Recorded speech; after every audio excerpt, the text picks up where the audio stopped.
नमस्कार शुभ ओडिया ब्लॉग्स परिवार को आपण मानक स्वागत। माने महिमा गादी दूर रही महिमा गादी नीति देखि पारु नाहंती सेमानक पई आमे आनिछु एक नुआ प्रोग्राम। भक्त तथा साधु मानक अनंत कोटि प्रणाम। आम चैनल को सब्सक्राइब और लाइक करंतु, कमेंट माध्यम रे जणांतु आमर प्रोग्राम आपनको किपरि लागुछि। सद्गुरु महिमाले विश्व रक्षा कर प्रभु महामहिमाले अखिल ब्रह्मांड जगत रक्षा कर महिमाले सब हृदय सत्यधर्म मुक्ति भाव जागृत हो शून्यमान टक रख प्रभु महाब्रह्म महिमाले। आम्भे पूर्व एपिसोड पूर्व भाग में मानव जीवन में गुरुंर आवश्यकता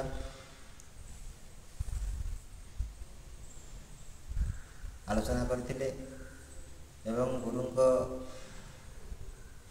द्वारा मानव जीवन लाभ बा जहाँ आत्मज्ञान प्राप्ति ताको मध्य समय किछि आम आलोचना करथिले।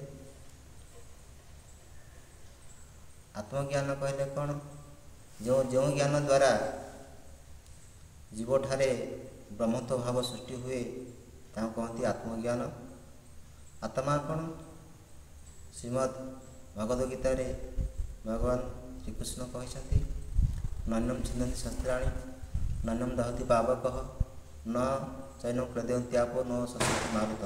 अर्थात आत्मा शास्त्र रे छेदन हुए नहीं, आत्मा अग्नि रे दहन हुए नहीं, आत्मा जल रे बुड़ी पारे नहीं बा जल आत्मा को बुड़ाई पारे नहीं, पवन आत्मा को उड़ाई पारे नहीं। अर्थात आत्मा अचल, आत्मा अटल एवं आत्मा सनातन वस्तु जार विवर्तन नहीं। जहाँ को महात्मा संत को विभो होई भजन लिखिले अखंड ब्रह्म जेहि खंड खंड नुहई आश्रित कले सिना तरीब मही। अखंड ब्रह्म को खंड न्याय कले अंगे पड़े परमात्मा। तेणु तथापि पुणी श्रीमद् भगवद गीता रे मध्य उक्त अच्छी भगवान श्रीकृष्ण कहते ममैवांश जीव लोके जीवभूत सनातन। अर्थात जीव परमात्मा अंश। तेणु परमात्मा बा परमात्मा जेपरी विनाश नहीं जीवर मध्य सेमती विनाश नहीं। जीव परम विनाश नहीं तथापि जीव जन्म मृत्यु को भय करे। यार एकमात्र कारण संसार रू मिलुथिबा अनित्य सुख भोगर अभ्यास। संसार मिलुथिबा अनित्य सुख भोगर अभ्यास वशतः मनुष्य अज्ञानतारे मृत्यु को भय करे।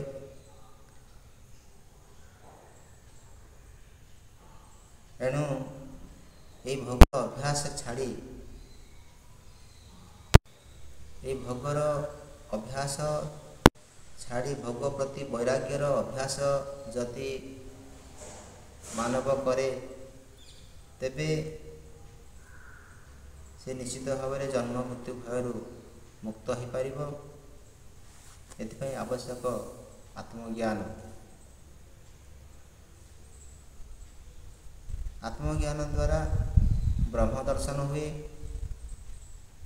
एवं आत्मज्ञान प्राप्तिर श्रेष्ठ मार्ग ही एकमात्र स्वामी सेवा एवं गुरु सेवा। स्वामी सेवा कहले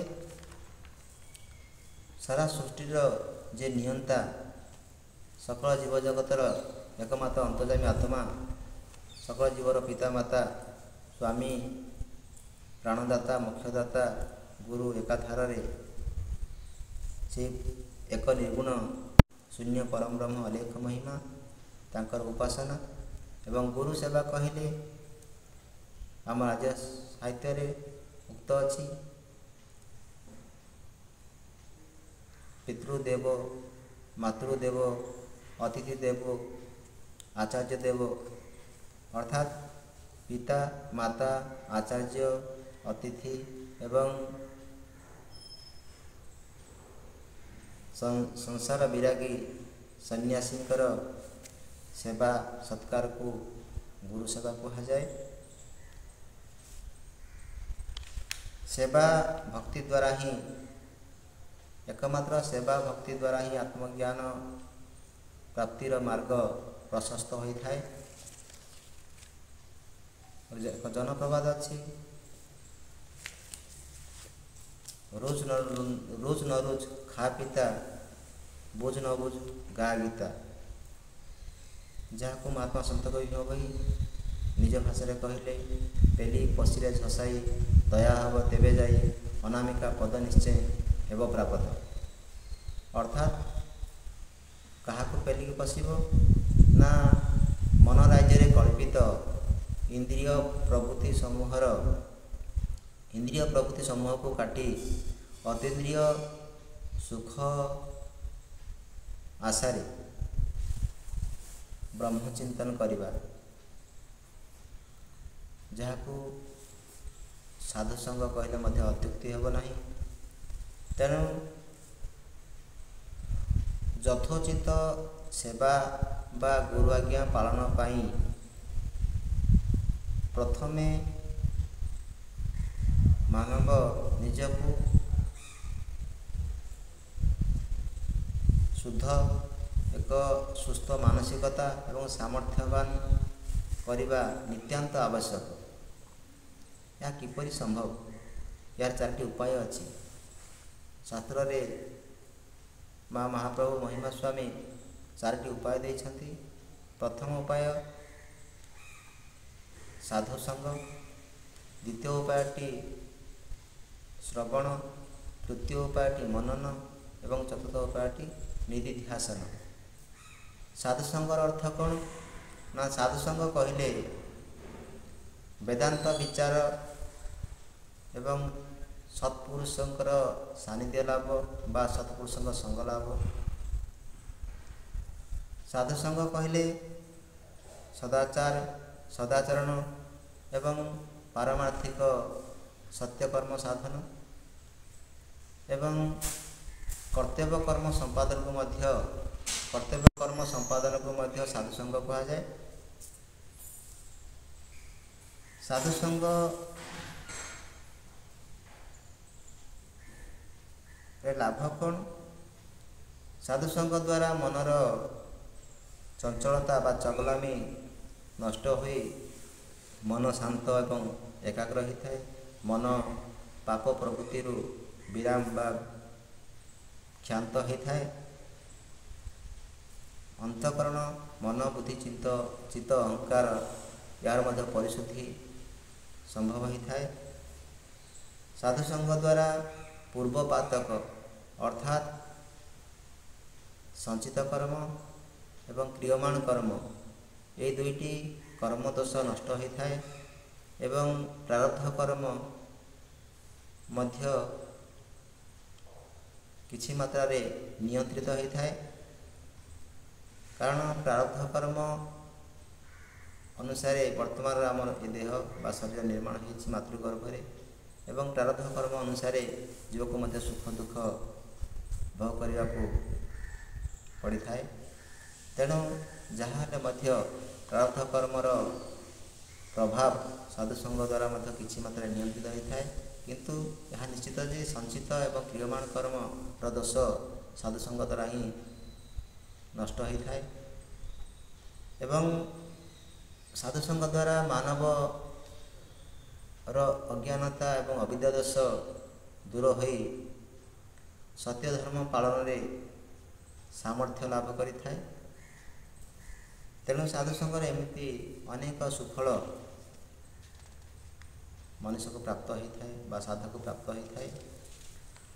ଦ୍ୱିତୀୟ ଉପାୟଟି ହେଉଛି ଶ୍ରବଣ। ଶ୍ରବଣ କହିଲେ ବେଦାନ୍ତ ଶାସ୍ତ୍ରକୁ ଶ୍ରବଣ କରିବା। ବେଦାନ୍ତ ଶାସ୍ତ୍ରକୁ ଶ୍ରବଣ କରିବା 6ଟି ଲକ୍ଷଣକୁ ବା 6ଟି ଉପାୟରେ ଶ୍ରବଣ କରିବା ପାଇଁ ବେଦାନ୍ତ ଶାସ୍ତ୍ରରେ କୁହାଯାଇଛି। 6ଟି ଲକ୍ଷଣ ବା 6ଟି ଉପାୟ ଶ୍ରବଣ କରିବାର। ପ୍ରଥମ ଉପାୟଟି ହେଉଛି କ୍ରମୋପସଂହାର ଅର୍ଥାତ୍ ଉପକ୍ରମୋପସଂହାର, ଉପକ୍ରମ ଏବଂ ଉପସଂହାର ଅର୍ଥାତ୍ ଯେଉଁ ଶାସ୍ତ୍ରରେ ଅଦ୍ୱିତୀୟ ବ୍ରହ୍ମ ବସ୍ତୁର ଯେତେବେଳେ ଆଲୋଚନା ବା ପ୍ରକରଣରେ ବିସ୍ତାର ଭାବରେ ଆଲୋଚନା ହୁଏ ଏବଂ ଉପସଂହାରରେ ମଧ୍ୟ ତା'ର ମୀମାଂସା ଅର୍ଥାତ୍ ସାର କଥା ସାରାଂଶଟି ଉଦ୍ଧୃତ ହୋଇଥାଏ। ଏକମାତ୍ର ଏସବୁ ବର୍ଣ୍ଣନା ପଛରେ ରହିଛି ଏକମାତ୍ର ବ୍ରହ୍ମ ଜ୍ଞାନକୁ ମାନବ ପାଖରେ ହୃଦ୍ବୋଧ କରାଇବା ଏକମାତ୍ର ଲକ୍ଷ୍ୟ, ପ୍ରଥମ ଲକ୍ଷଣ।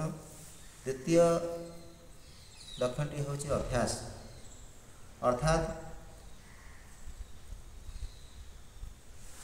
ଧର୍ମଶାସ୍ତ୍ରର ବା ବେଦାନ୍ତର ଯେଉଁ ମୁଖ୍ୟ ପ୍ରସଙ୍ଗ ଅଦ୍ୱିତୀୟ ବ୍ରହ୍ମବସ୍ତୁ ତା'ର ବାରମ୍ବାର ଚିନ୍ତନ କରିବାର ନାମ ହେଲା ଅଭ୍ୟାସ। ଏବଂ ତୃତୀୟଟି ହେଉଛି ଅପୂର୍ବତା। ବ୍ରହ୍ମ ସମ୍ବନ୍ଧରେ ବ୍ରହ୍ମ ଯେ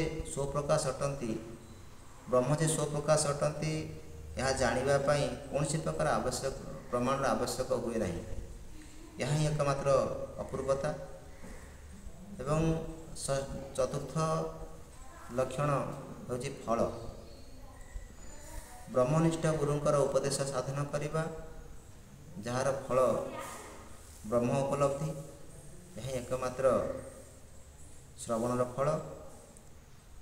ଏବଂ ପଞ୍ଚମ ଲକ୍ଷଣଟି ହେଉଛି ଅର୍ଥବାଦ ଅର୍ଥାତ୍ ଅଦ୍ୱିତୀୟ ବ୍ରହ୍ମଙ୍କର ଗୁଣ କୀର୍ତ୍ତନ କରିବାର ନାମ ହେଉଛି ଅର୍ଥବାଦ।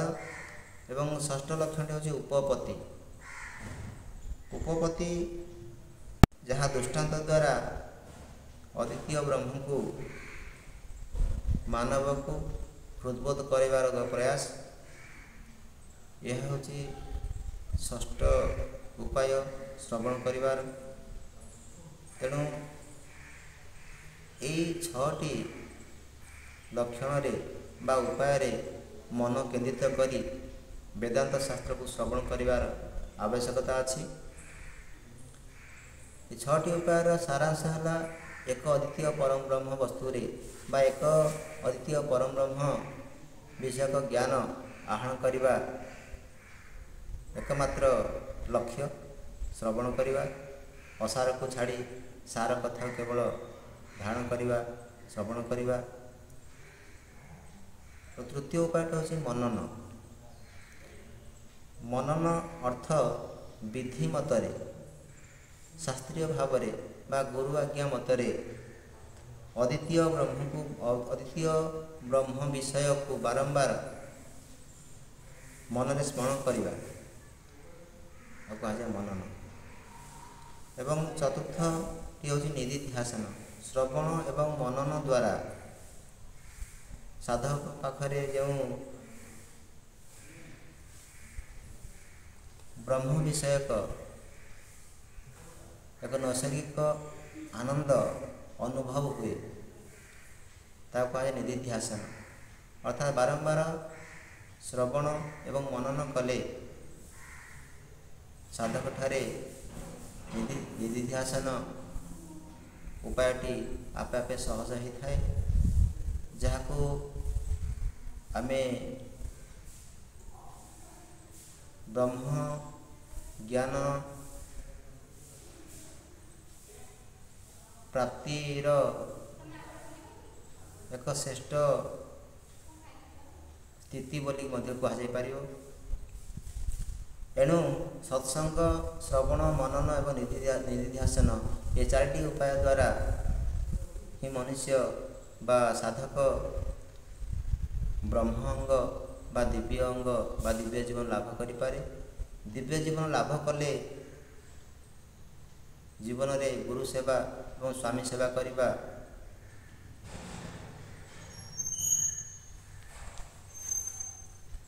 ସ୍ୱାମୀ ସେବା କରିବା ତା ପାଇଁ ସହଜ ହୋଇଥାଏ। କାରଣ ଦିବ୍ୟ ଜୀବନ ଲାଭ କରିବା ହିଁ ଧର୍ମର ଏକମାତ୍ର ଲକ୍ଷ୍ୟ, ଏକମାତ୍ର ଉଦ୍ଦେଶ୍ୟ। ଧର୍ମ ପାଳନର ଏକମାତ୍ର ଉଦ୍ଦେଶ୍ୟ ହେଉଛି ବା ଧର୍ମରେ ଅନୁଗାମୀ ହେବା, ଧର୍ମରେ ଦୀକ୍ଷିତ ହେବା ବା ଧର୍ମ ଅନୁସାରୀ ହେବା, ଧର୍ମରେ ଆସ୍ଥାବାନ ହେବା। ଧର୍ମ ପାଳନ କରିବା ଏକମାତ୍ର ଲକ୍ଷ୍ୟ ହେଉଛି ଦିବ୍ୟ ଜୀବନ ଲାଭ। ତେଣୁ ଦିବ୍ୟ ଜୀବନ ଲାଭ ପାଇଁ ଯେଉଁ ଉପାୟ ମହାପ୍ରଭୁ ମହିମା ସ୍ୱାମୀ ବା ଆମ ଶାସ୍ତ୍ରମାନଙ୍କରେ ଦିଆଯାଇଛି, ଏହି 4ଟି ମାର୍ଗ ସତ୍ସଙ୍ଗ, ଶ୍ରବଣ, ମନନ, ନିଧିଧ୍ୟାସନ, ଏ 4ଟି ଉପାୟକୁ ଆମେ ଯଦି